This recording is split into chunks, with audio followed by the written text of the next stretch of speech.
Good afternoon, Excellencies, distinguished guests, ladies and gentlemen.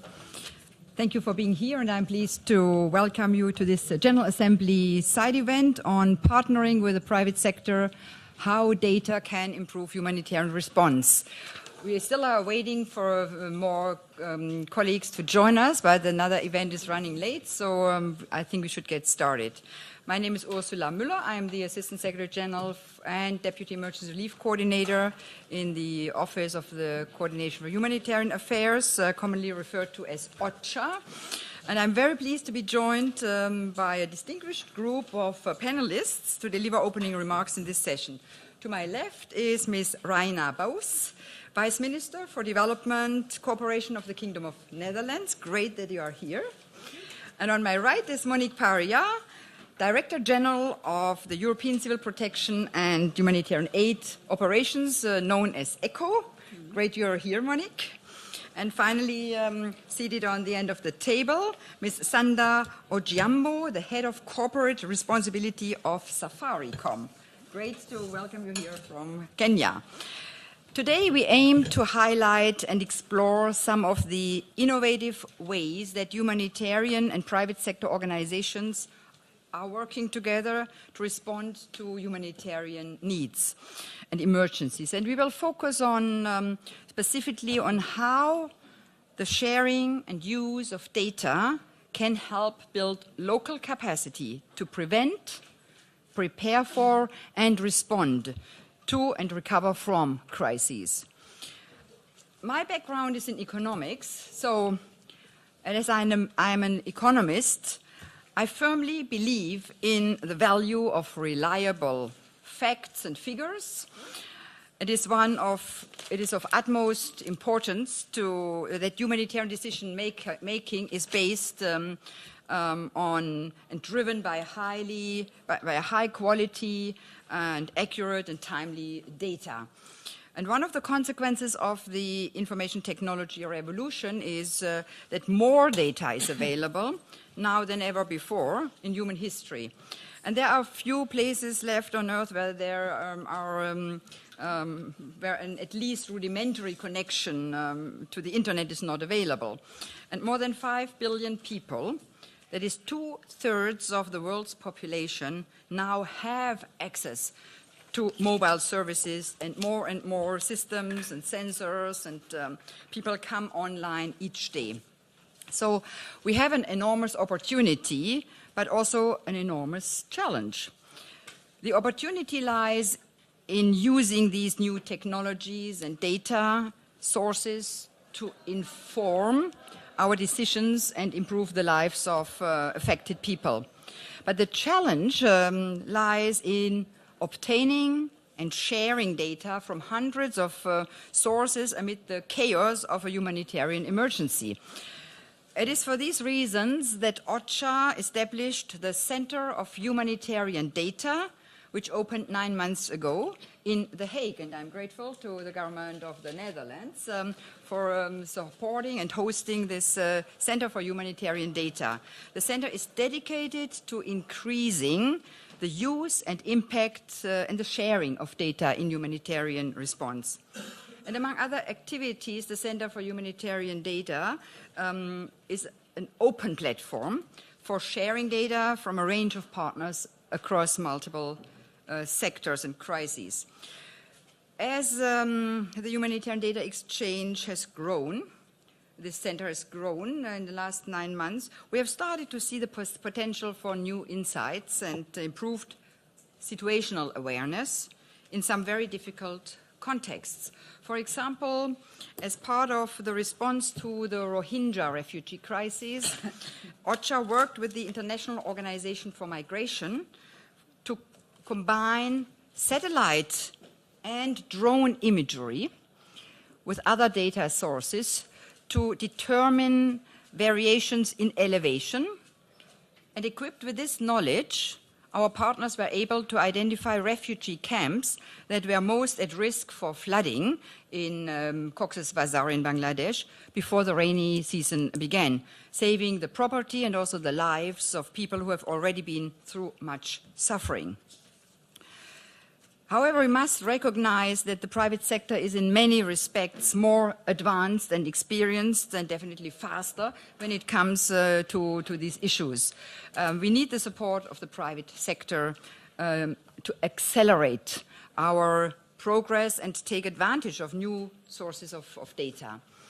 This is especially true when we consider the potential risks that arise with increased collection and sharing of data. And we need to look at partners like Amazon and Microsoft, who we will be hearing from later today, to ensure that we handle personal and sensitive data security and in a manner that respects the privacy and rights of affected people.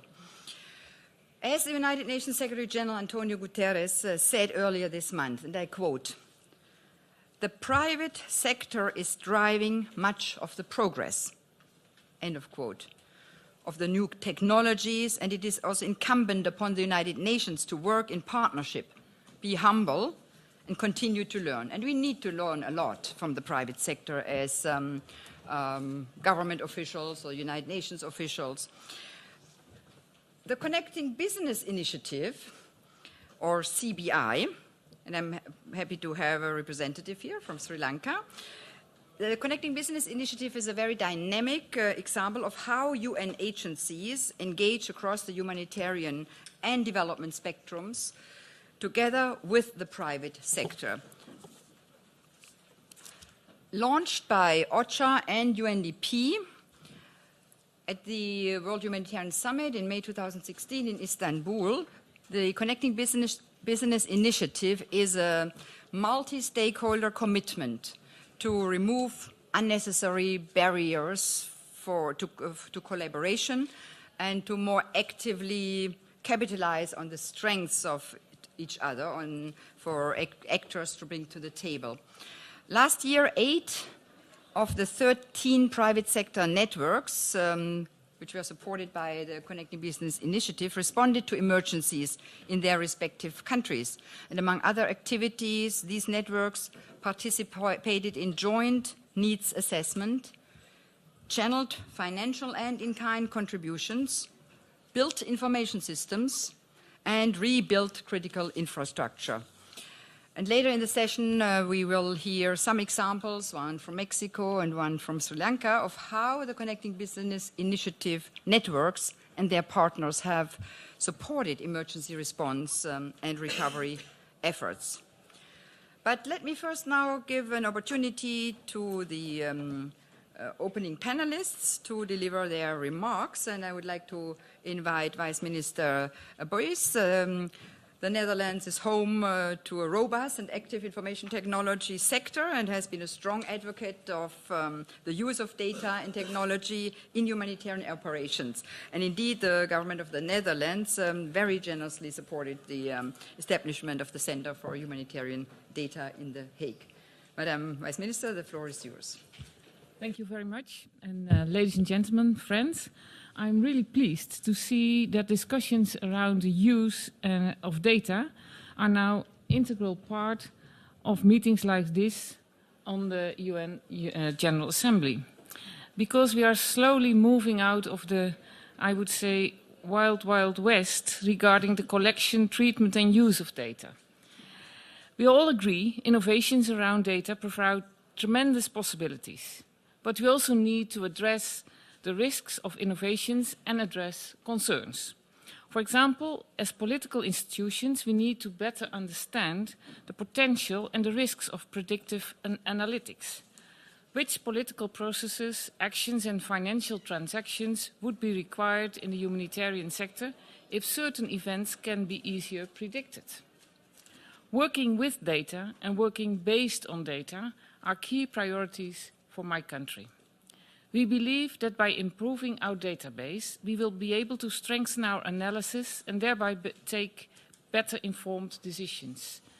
We will continue to support the trajectory on making better use of data for our work, including for decision-making in our humanitarian assistance. It doesn't mean that our decisions will automatically be better, but at least they are based on better information and thus allow for better scrutiny. Better data helps us to support our policies, our narratives, and our decisions. The establishment of the UN OCHA Data Center in The Hague was an important step for OCHA and for its partners.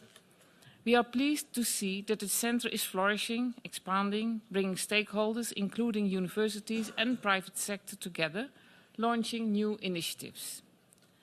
Actually, the establishment of the UN OCHA Data Center provides expertise to the humanitarian system as a whole regarding exchange of standardized data or visualization of data.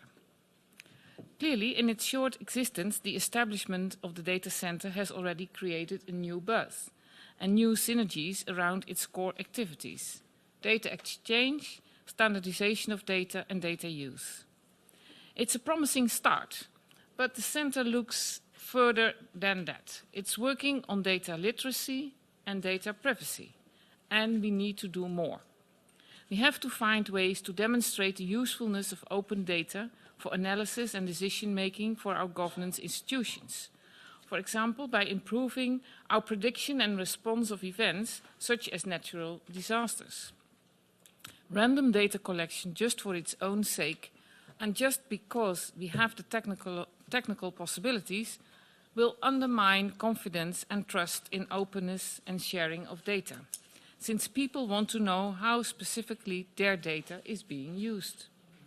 We have to put more effort in the protection of personal and sensitive data, especially among organizations that hold sensitive data of vulnerable people. Therefore, we need to invest more in secure data systems and data infrastructure, and strengthen data literacy of colleagues within our organizations and dealing with and using data. We need to do more to link current data initiatives, including data centers, to avoid duplication of efforts and efficiency of resources. And we are very pleased to see that the private sector is part of this panel. You are driving innovations and the development of new technologies.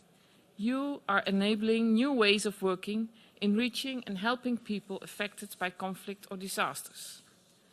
Partnerships to test, evaluate, and potentially scale new innovations, including around data, are key in this regard.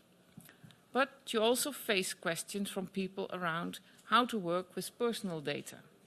And I think we agree that we can't afford mistrust and maybe even fear among people when it comes to the question of how the private sector and governments are handling their data. As I said, innovations around data bear great opportunities, but also risks. Let us work together in our partnerships to explore the potential of innovation and data, and let's also address the risks together in order to serve the needs of the people better. Thank you. Thank you very much indeed, Vice Minister. I now invite Monique Paria, Director General for European Civil Protection and Humanitarian Aid Operations, ECHO, to deliver her remarks. And ECHO is one of the largest humanitarian assistance donors in the world, providing support to more than 100 million people in 90 countries.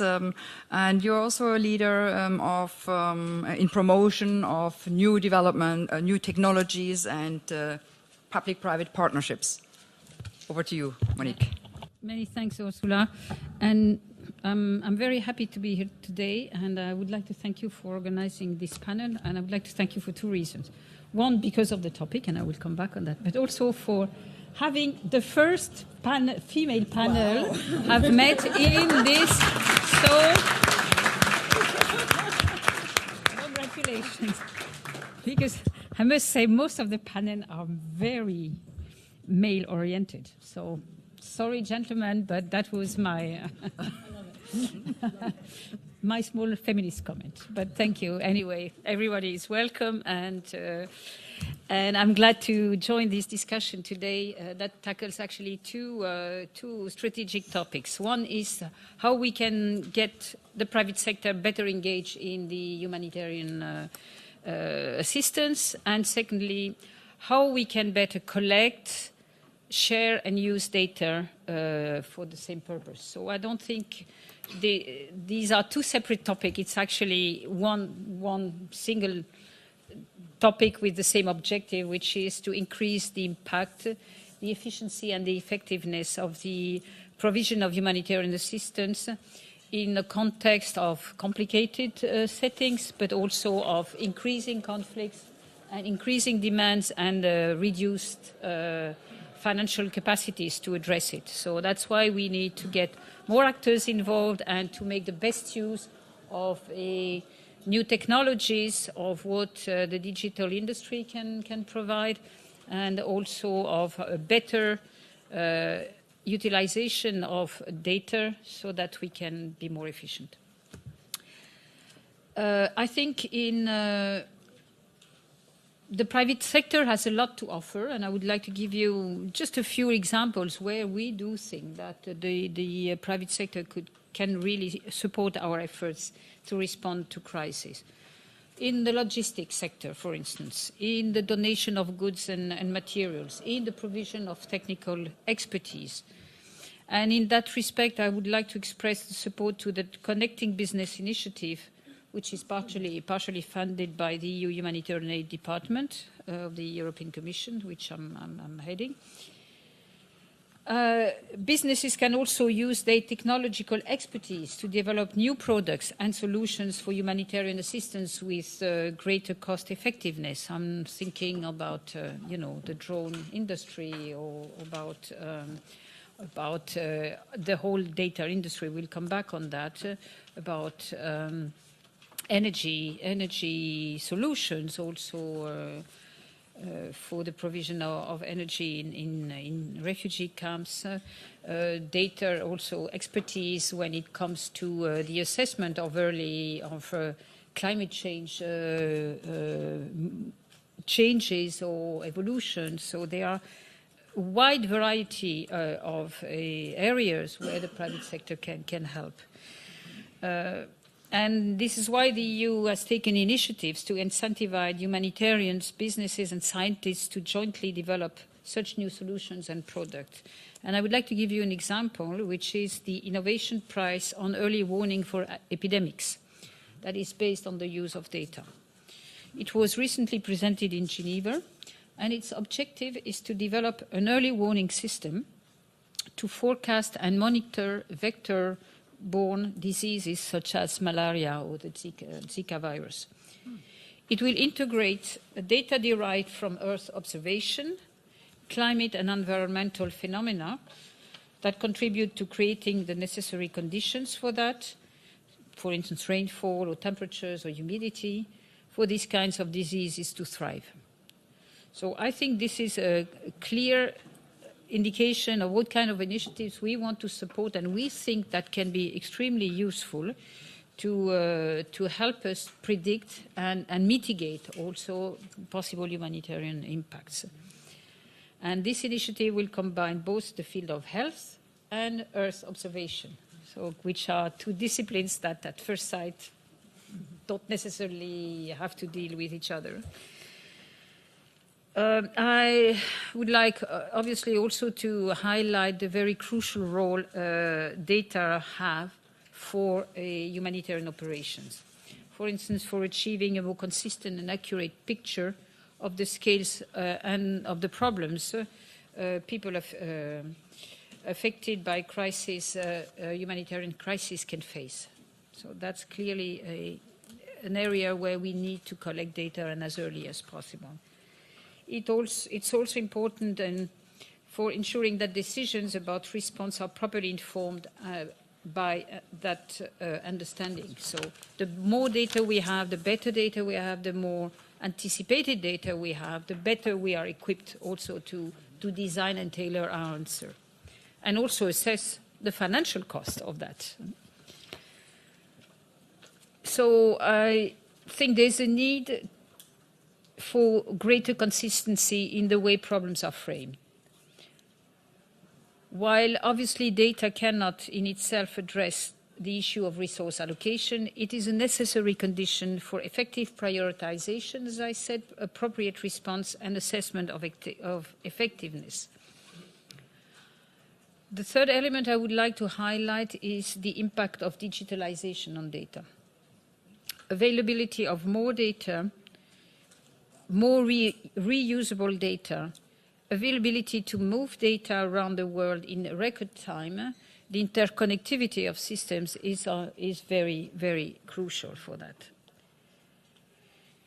We also obviously acknowledge, next to the great opportunities that data sharing and gathering offers, we also, and the Vice Minister just mentioned that, we also are fully aware of the big data protection issues it brings with it.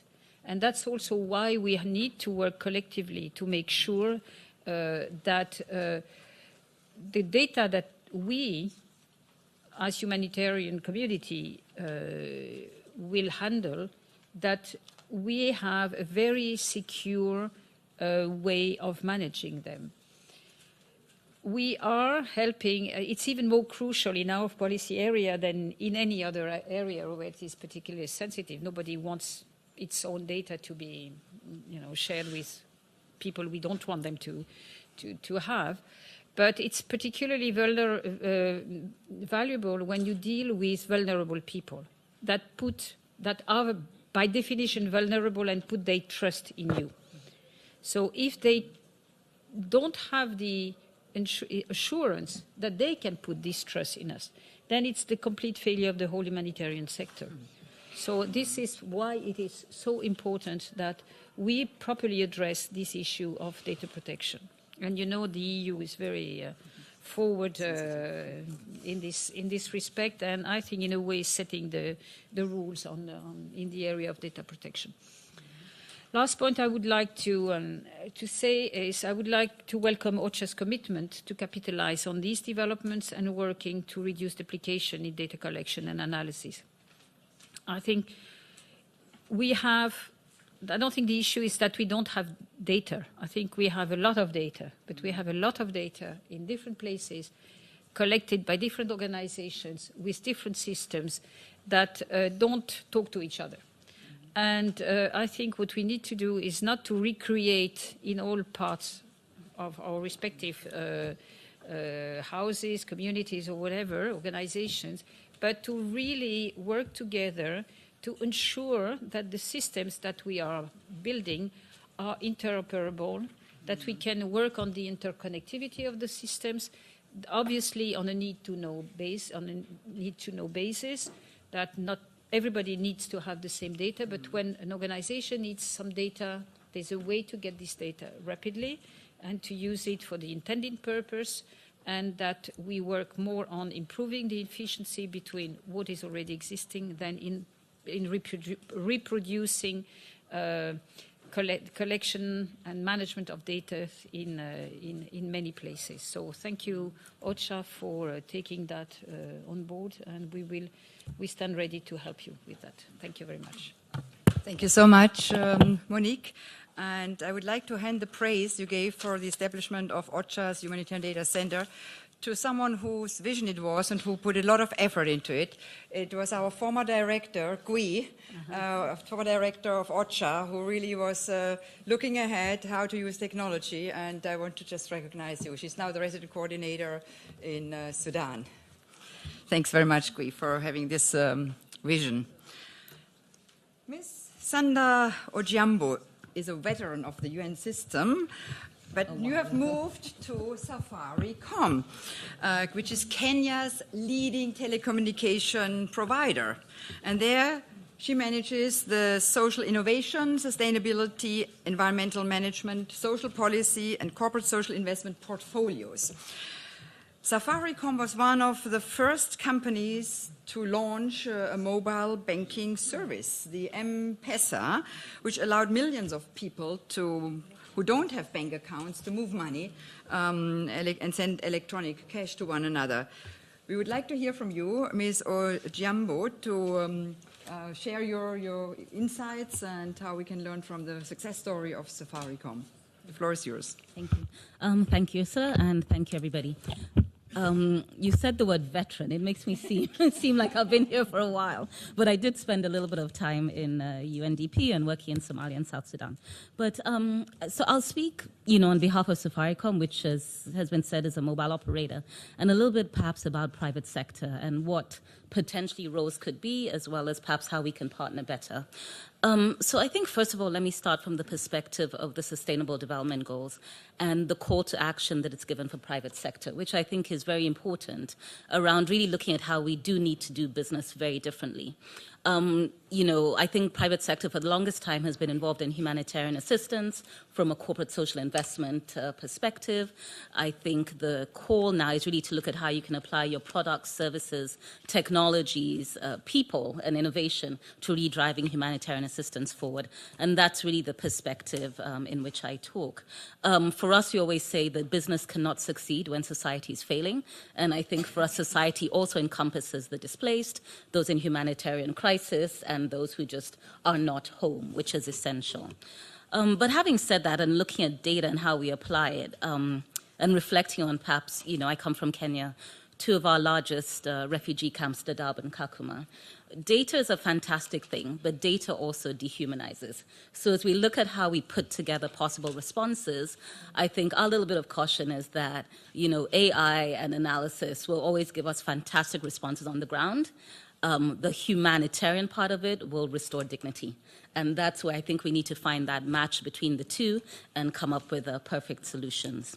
So as has been said, we are in a very data-rich world. I think I read a statistic somewhere that data is probably the hottest commodity, hotter than oil in terms of value, which is fantastic for early warning, for response, and for rebuilding.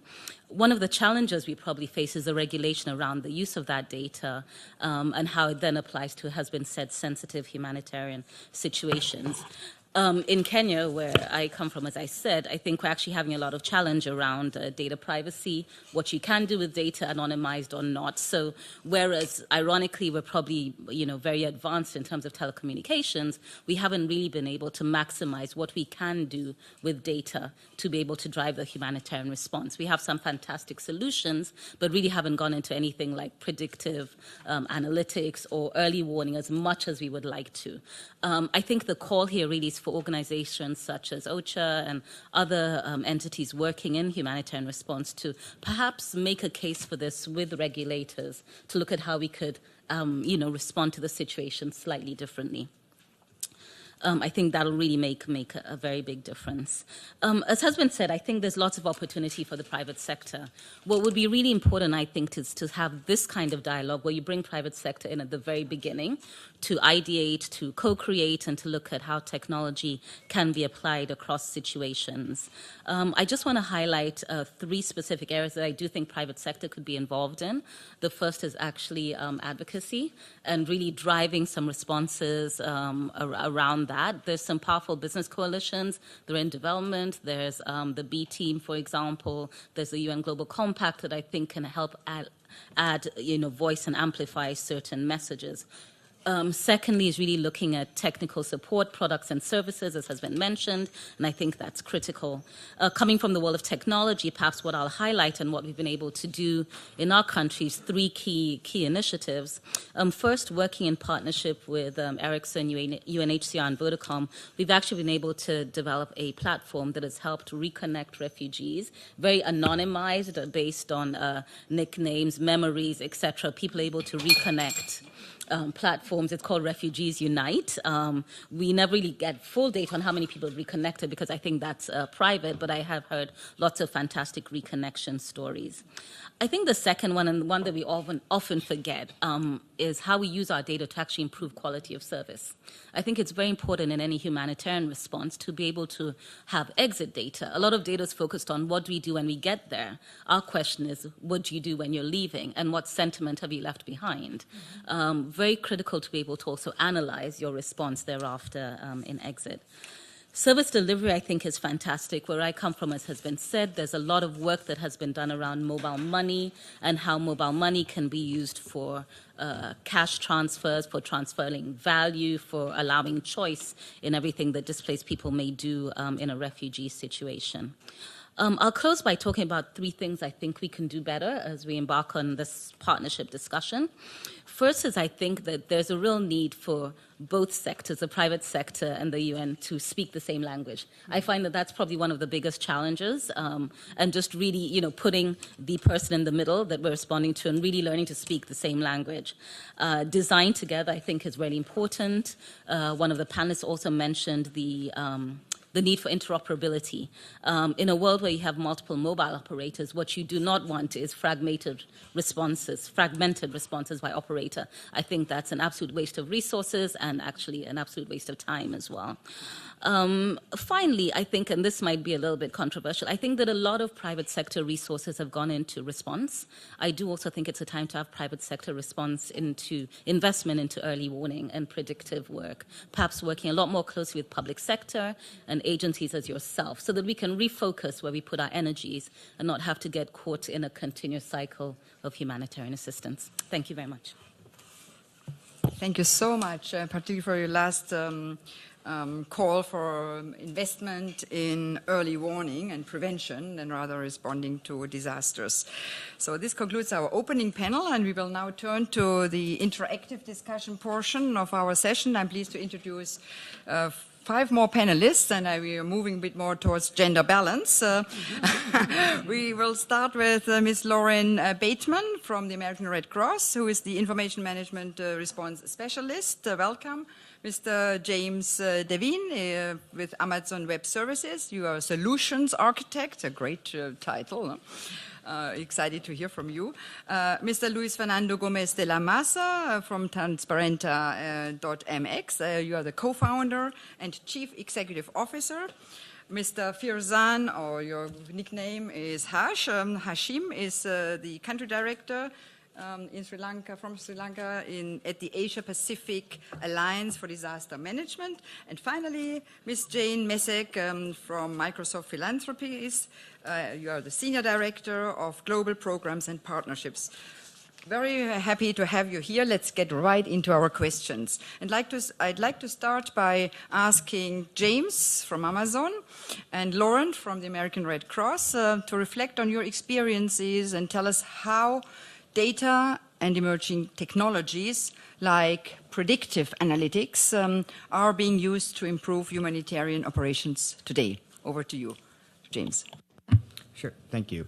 So one of the exciting things about working with a cloud technology company like Amazon is we're kind of on the cutting edge of artificial intelligence, machine learning, and all of these technologies. And it's really the democratization of IT and these systems where typically you'd go out, you'd build a model, you'd invest a lot of time and money developing something that might, in the end, not actually solve the problem you set out to solve. So we have technologies like SageMaker, which seek to make that process a lot easier and simplify it. So empowering data scientists to be more powerful with the platform, and also the ability to spin up and spin down capacity on demand, kind of the main tenet of cloud computing, and being able to adjust to demand as needed. So we're seeing that with our partnership with the World Bank. We're working on a program to help detect famine, and we've already, just in our short work with our data scientists, we've improved some of the models, and we're continuing to work to help predict famine.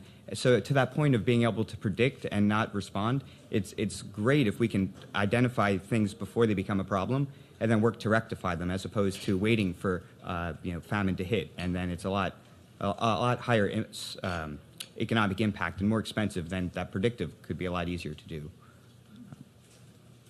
Thank you so much, James. And your thoughts, Lauren?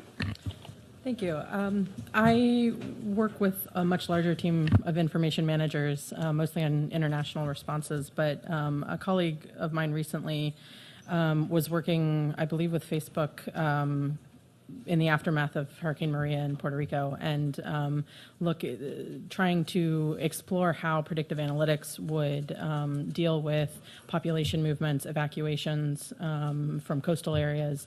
And I think at the moment it's not quite ready for us to use it in operational sense, but we're certainly working with companies that have data like that in between emergencies to get the iron out some of the problems and identify where we can plug it into our operations.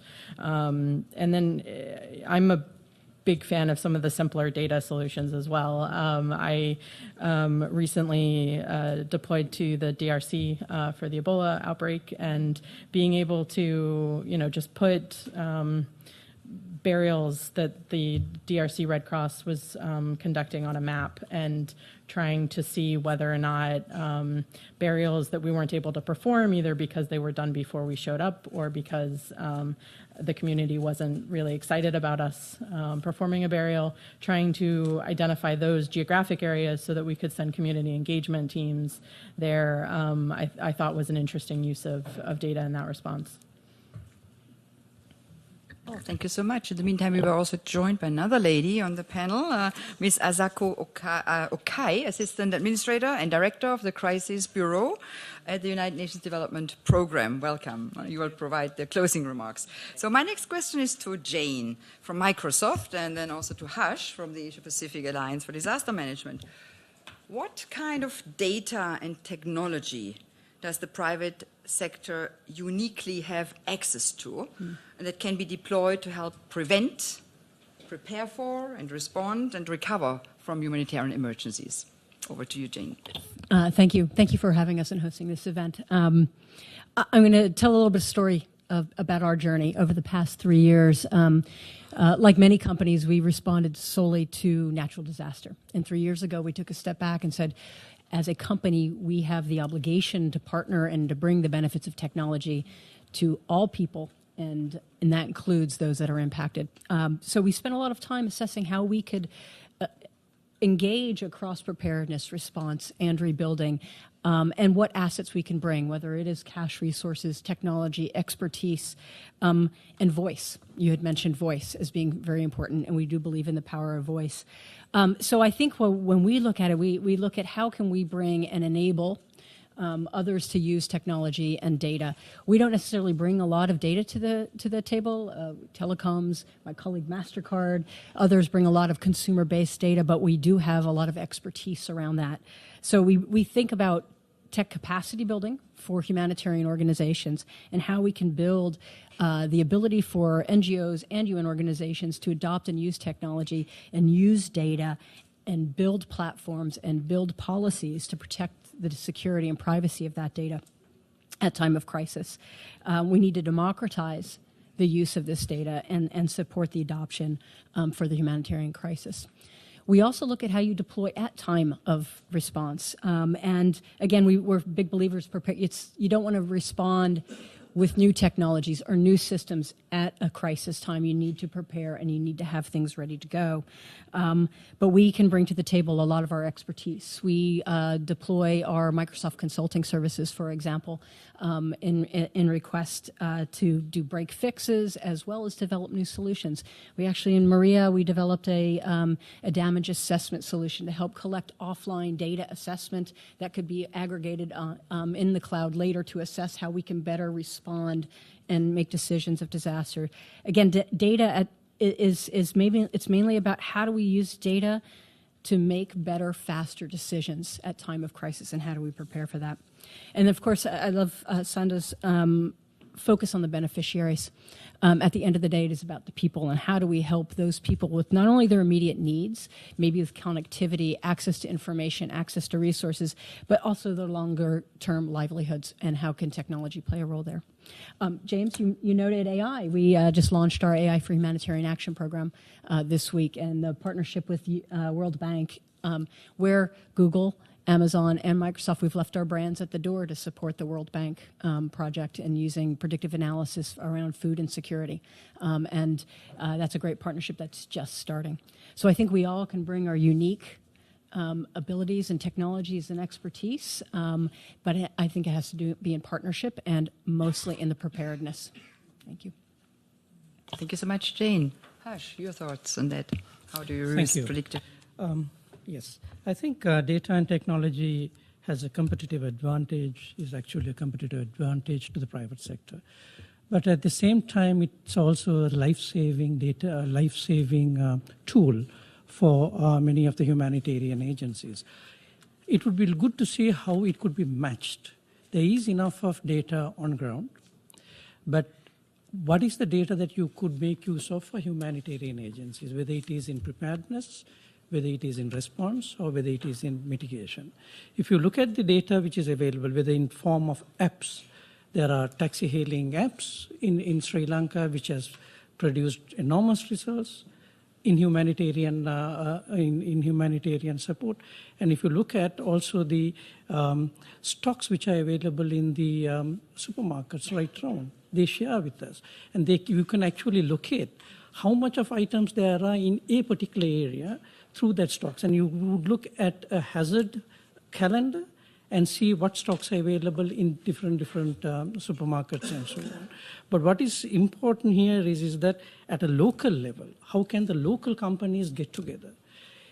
We are talking at the global level, but at the local level, how can these companies get together in a particular platform and work in ensuring that there is life-saving activities carried out? I'll just give an example, even talking about the telecommunication service, mobile services. Recently, we had in 2016 and 2017, we had about 500 people dying due to landslides. And immediately, the mobile companies came together. And this is where I think CBI Network and the APAD platform is very unique, bringing the private sector on board, the government and the humanitarian sector. And we looked at how the mobile companies can locate people who are missing and who are buried. And they activated and they pinpointed the locations so that search and rescue could continue. And they could also locate whether actually the people were missing or whether they were in a particular location. Then the issue which you discussed about the privacy, that also was sorted out because we had this discussion with the TRC, Telecommunication Regulatory Commission, in ensuring that during a crisis over a call that they would give approval. The other thing that we see is the banks. Banks look at the statistics and say, okay, these are the guys who cannot, the farmers who cannot pay their loans due to the drought. So much of statistics are available on ground, but how can we put that together? What are the humanitarian sector at that particular time, at the need that they want to share these data and to utilize these data? So basically, the data is not shortage of data, but how best you can partner, gain the trust of the private sector so that it won't be misused, and ensure that it could save lives. It should be people-centric. Thank you so much, Hash. Louise, can you reflect on your experiences as co-founder of Transparenta to give an example of a public-private data and technology partnership and that you consider a model of best practices, and what are your or some of the lessons we can learn from this example? Certainly. First, thank you very much for having me. I feel very honored to be speaking here. Well, after the September 2017 earthquakes in Mexico, the private sector realized that the need for absolute transparency and accountability was essential for an effective recovery. And so basically the Mexican Council for Enterprise Coordination in Mexico decided to put in plan or in action a plan for recovery. And the members of the council, they're the Mexican Chamber for Construction, the council, the Mexican Council for Business, Banking Association, and such. They created a trust fund, a private trust fund called Fideicomiso Fuerza Mexico, with the sole objective of reconstruction.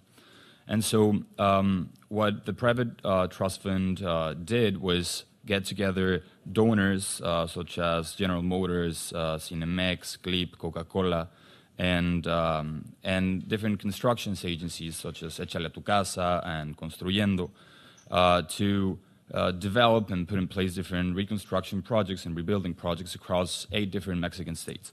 And so what our platform did was we became a result to the need for transparency and accountability. And through our platform, the Trust Fund was able to express their impact and what they did in Mexico. Basically, the software is composed of 2 different parts. It's a financial connection software that allows to connect any crypto or banking account in whichever bank and show every single transaction of that account towards any reconstruction project. And that is aided by a content management system that allows to support each transaction with documental evidence, with legal contracts, with photographies, videos, etc. And so what we did is we created a web page that everyone could access, where they could see exactly what the money was going once it was being donated. And what this did is it created an entire perceptual shift of reconstruction and rebuilding in Mexico.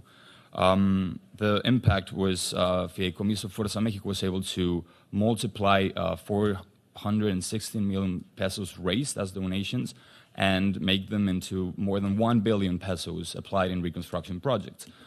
We were able to benefit more than 40,000 Mexicans, reconstruct close to 5,000 houses, and markets and schools and different types of infrastructure, precisely because we were the first ones to show accountability, traceability, and transparency. And in my experience, in terms of recuperation and recovery from natural disasters, data can be used to be an open source for everyone to see exactly how the actors are actually taking society's money and applying it into different programs. And I think it's a very good example of a public-private partnership of how data can solve different aspects. And maybe I ask Luis and Harsh how we can best tap into and leverage the experience and expertise of small and medium-sized and even micro-sized enterprises whose capacities may be limited, but who often possess valuable information and insights and are among the first responders on the ground. Harsh. Yep. Talking about SMEs or the micro and the SMEs, I think they are the backbone of any economy. And what we have seen with the SMEs are that they are totally underutilized. On ground, they should be the conduit of the larger companies as well as the conduit for humanitarian agencies to support. What we see, the SMEs are as victims if something happens. They should be the champions of humanitarian action on ground. We see them in Sri Lanka. If you look at them, they know everybody on ground. They know who are the number of families they know. They know what items they consume, what are the items that they should take care of, and also they would also suggest on logistics, what are the areas that you need, which is safe, which is not safe. So what we need to look at is how can these larger companies look at SMEs and support them. They have to make them resilient. If SMEs are resilient, the community is resilient. And that leads to a resilient country. So ensuring that the SMEs are taken care of, they are a bit of a neglected lot right now. I think we are not taking care of them enough. But what we would look at is how they can be utilized, maximized, and ensure that the larger companies support them in their training, in their awarenesses, and also use them as their ambassadors. A simple example that I could give you is in tsunami, 2004 tsunami in Sri Lanka. There was down south, the whole area was devastated. But this guy had a shop right on top, a safe area, and he had a boutique. And his boutique was not touched by any, it was not damaged. All what he did was he opened up his boutique free of charge to give everybody, the villagers there, come and take what you want. And see, he was so resilient. And if you look at the larger companies, the items that they are buying from that guy is from the larger companies who are supplying. So if that conduit is not there, they lose it. But the good part of all that is the people were so grateful. And when the recovery phase came in, they started buying everything from this guy. And today, if you go there, now he has a eatery, he has so many groceries, and so he's actually doing well in that area. And on the other part, to top it off all, is that he's also from a minority community. And this again goes to reconciliation as well. So much that the private sector can do. Yeah. Well, thank you so much for sharing this example. Luis. Thank you. And I couldn't agree more, Hush. I think the SMEs and micro enterprises are extremely important for an effective action. For example, Transparenta is a micro enterprise, and I can speak from my personal experience. I believe that the strengths of SMEs is that they can act mainly very quickly. They can be on the ground first most of the time, and because of that, they are incentivized and they want to help, and they're experiencing everything at a very personal level. I think, for example, during the earthquake, I was in Mexico City Center, and it was very rough for us. We helped out amongst the streets. A lot of buildings of our neighbors fell down, and the very next day we were building the software to be able to account for transparency and accountability, because we thought that was going to necessarily be needed. And the reason we thought that was because we were already included in a network, in a private sector network. And that was the main reason that we were able to exploit our specialties, because we have already volunteered at a network and they already shared information with us. And since they did that, we were able to drive our specialties and create the platform and apply it in the trust fund towards a very precise objective. And I would think that it's one of the better ways to do this and to keep SMEs working and active is to include them in private sector networks and to let them know that they're useful and that they're being thought of. And once that happens, we can map, private sector networks can map the specialties of each of the different SMEs around different places. And whenever something happens, they can activate that network and then use the specialties of those SMEs to actually create a better impact. Well, thank you so much for such an engaging discussion. We have time for questions from the floor.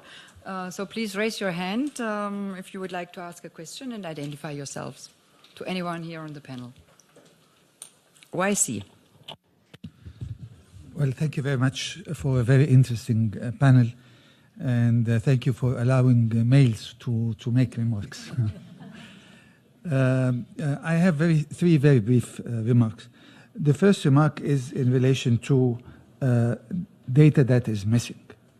Despite the fact that there are those who believe that the difficulty is not associated with data, we still have huge gaps in data, particularly in relation to situations pertaining to women and girls, pertaining to those with vulnerabilities and special needs, handicapped, and so on. So there are groups that require that we need more data in order to see how they can be supported.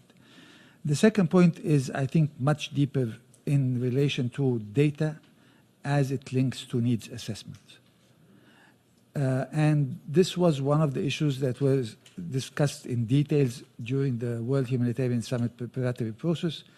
The fact that every single institution in the UN system has its own needs assessment process. So everybody gathers their own data, have their own needs assessment, have their own funding process, fundraising process, and so on. So I think this is another dimension of data that needs to be addressed in a deeper manner. The last point is in relation to moving to the next steps. Sometimes we do have the data, but act in a manner that is inconsistent with sustainability. And I'll give you an example from Somalia. In Somalia, we've been working since 2011 in digging wells using financial resources coming from our member states. And Somalia still, until today, suffers from patterns of droughts and floods. And the solution is to use perhaps even the same amount of money. Instead of digging wells, to have very small dams in different places around the country. But we still continue to dig wells rather than build small dams, while the cost may be comparable. But we do things that are not sustainable because We don't have the ability to move from the data to the analysis to convincing donors that we need to have a different path rather than a path where every country is happy to say, I helped in digging 100 wells and so on. Thank you. Thank you so much for your thoughtful remarks. Maybe we have a couple of more questions, and then in the end, I'll look to the panel who wants to respond. Anyone else wants to make a comment? United States.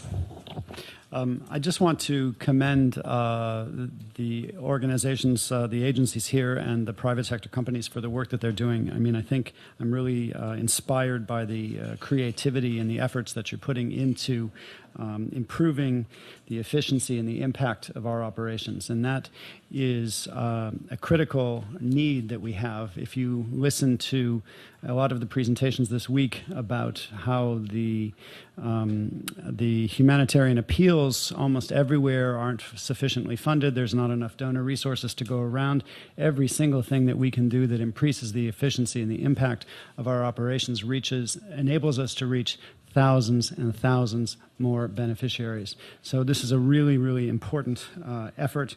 I think that the work that some of our colleagues have highlighted on better integrating the data across all of our platforms is something for all of us to consider very carefully and look at how we can do that to increase that efficiency.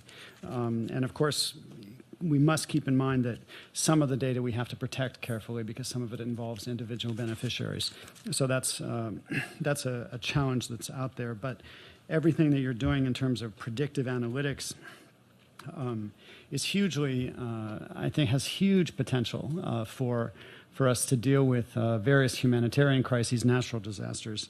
So all I just want to do is just commend all the work that you're doing, say that the United States supports you fully, and we're looking forward to cooperating not only with our agencies, but with the private sector. Thank you. Thank you to the United States. Any other comments, questions? Before I go back to the two panels, the opening panel and the interactive panel, let me just address the 2 points the representative for the OIC made. One is the quality of the humanitarian needs assessment and overview. OCHA is committed to improve the quality of the humanitarian needs assessment, and the launch of the Global Humanitarian Overview for 2019 will be on December the 4th. So we have already started to make a big effort to improve on the data, the analysis, and to improve on the quality of the humanitarian appeals. And the second point you raised with regards to the Somalia example, we need sustainable solutions. I mean, humanitarians provide assistance and respond to needs, but have been doing so for many, many years sometimes. So we need to move towards sustainable solutions and for efficiency and impact. So anyone on the panel wants to come in? Maybe Microsoft, you are a global player. How can you engage in higher impact? Thank you. Thank you. Great, fantastic comments. We've had a lot of discussions lately around how we can play a bigger role, especially as AIs become available. How do we make that available, help bring education around it, democratize it, as well as show innovation around it? And it keeps coming back to 80% of the challenge is not about AI. It's not about the fairy dust that you sprinkle to get predictive analysis. It's around problem definition. It's around the needs assessment. It's around understanding the process that you're trying to improve. How are you trying to get from here to there?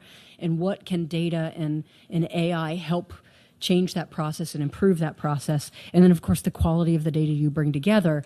And I think that's, in terms of some of the lessons we're learning, some of the lessons and hurdles we're trying to get over. But often when we are asked to participate in some of this, that's where we push back, and that's where we ask, okay, what is the problem? What's the real problem? What's the project plan? What's the process you're trying to improve? And then we could talk around the technology that can come to bear. Thank you. James, you used the word like SageMaker, and as Sanda said, we need to learn the language. We need to be data literate. Maybe you can explain to us what a SageMaker is. Sure, thank you. And that's part of my job as a solutions architect. So across the AWS platform, we have over 120 services. So a lot of times I talk with customers to identify their needs and look at what problems they're trying to solve. So we have a lot of automated types of platforms that you can use, like recognition. You can upload an image and we'll tell you what's in that image with a degree of confidence automatically. So we have tools like that that are more automated that allow your developers to easily leverage these AI ML technologies that would otherwise be very difficult and cumbersome to build out, and to do so in a very cost-effective manner. The example of SageMaker, that's more where we provide a platform where you can launch, it's called a Juniper Notebook, it's the technical term, but you launch that notebook, you can train algorithm on a set of data, and we have predefined algorithms you can choose from, and we'll help you optimize as well, so you don't even need to know and really understand the underlying, what the algorithm is doing. You can apply it to the data and train the algorithm, and then you can go ahead and deploy that algorithm on additional data and see how well it performs. So it automates that entire workflow of data science that would typically require a large team along every step of the way. So it's just one more way that we're trying to democratize IT and bringing a lot of these great technologies to play for corporate, but also for public good, and namely for public good, where I support nonprofits and NGOs, and it's exciting to see our technology. And also, just one other point as well, in our response program, we do have a disaster response program that we've launched recently, and that we're working with NGOs and private sector and other corporate good to work on having a team that can come in and leverage our expertise, and not just within AWS, across Amazon. So we did this recently with the Red Cross for Hurricane Florence, and we've spun up a call center overnight.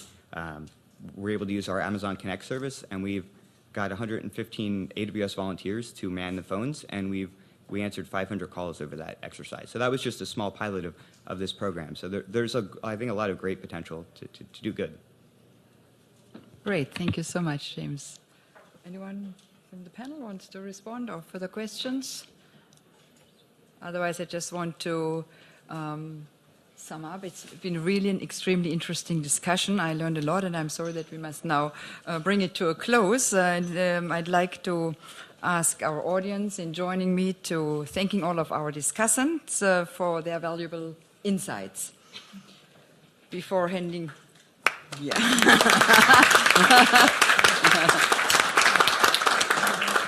To close our panel, I would like to introduce and ask Ms. Asaka Okai, Assistant Administrator and Director of the Crisis Bureau of UNDP, to say the last words and close the session. Thank you, Ursula. And the Excellencies, distinguished speakers, ladies and gentlemen, it gives me great pleasure on behalf of the UNDP to be given the chance to give a closing remark. I joined UNDP a month ago, and then now we are trying to pull ourselves together within UNDP to have a more coherent policy support function in the context of the crisis and the fragility. And then in that, I have been really impressed. I was just in time for the interactive discussion, and then I was so happy to hear all the progress made with the private sector in the area of humanitarian data. And then I understand that this Connecting Business Initiative and then the Center for Humanitarian Data has been launched on the occasion of the World Humanitarian Summit 2 years ago, and just in 2 years they have come to engage all this wonderful work, innovative work together, using new technologies and source of data, and that's always immense work, and then I'm so impressed.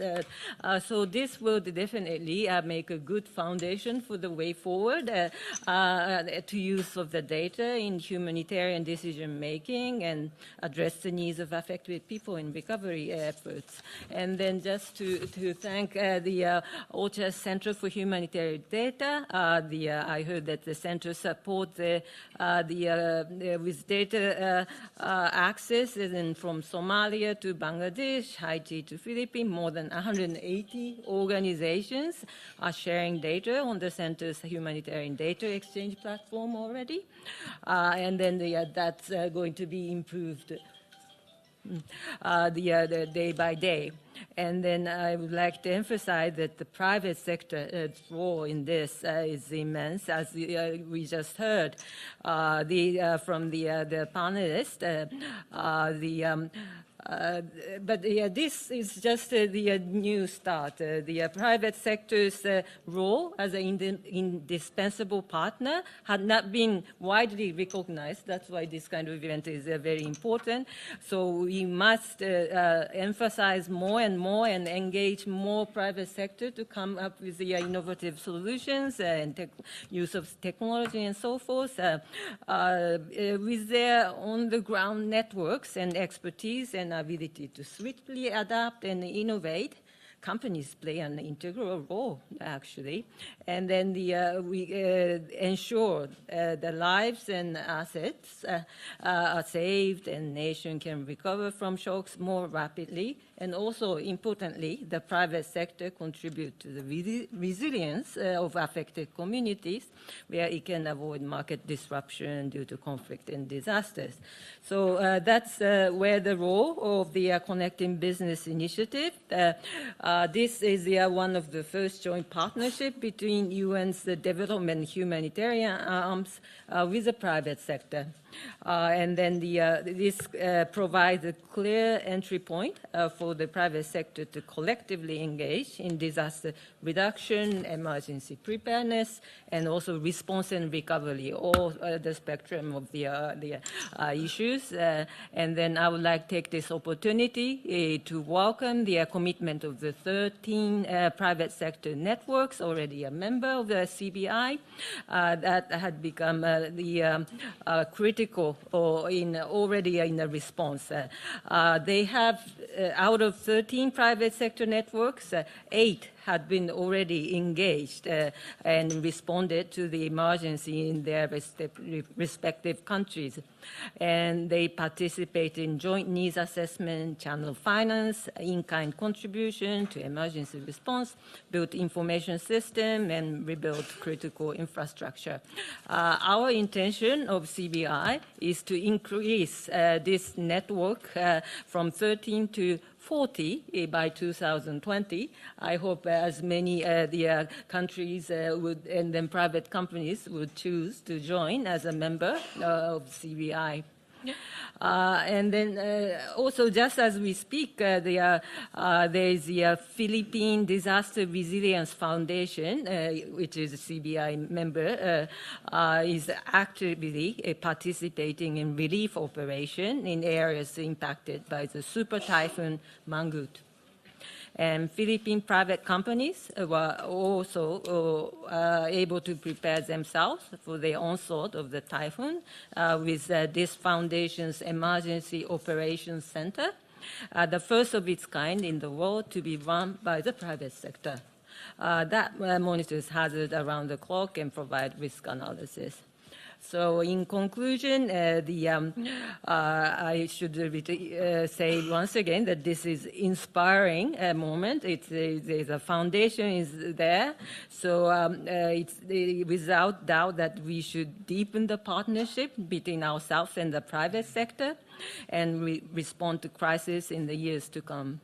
I believe that together we will be able to respond faster and more effectively and save countless lives, minimize impact from disasters and other emergencies on communities, and make them more resilient to future shocks. Thank you. Thank you, Asako. Thank you all.